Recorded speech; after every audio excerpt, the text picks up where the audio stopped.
Welcome to Chillin' 101. We hope this video helps. You've got the speaker plugged in and the app ready. Now begin pairing. Open Google Home and tap Plus to add a device. Once the app scans, you'll see the Nest setup card. Tap it. Make sure your phone's Bluetooth and location permissions are enabled so the app detects the speaker. If multiple networks appear, pick the SSID you want.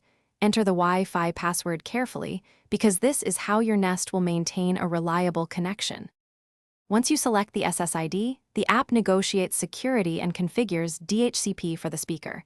This is why correct SSID and password matter. If you see both too, 4 and 5 GHz, choose the one your home devices use most for stability. Allow the Nest to download firmware updates. Interrupting them can brick features.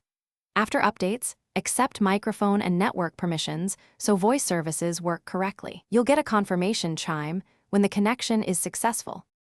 Finish by naming the device and assigning a room so routines and casting work smoothly. Test playback and ask a simple voice command to verify latency and mic sensitivity. If you don't hear the chime or commands fail, power cycle the speaker and router first. This clears temporary IP conflicts.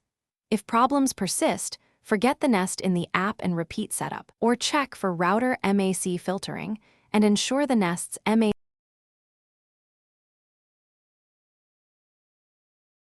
Thanks for watching. Consider subscribing if we helped you.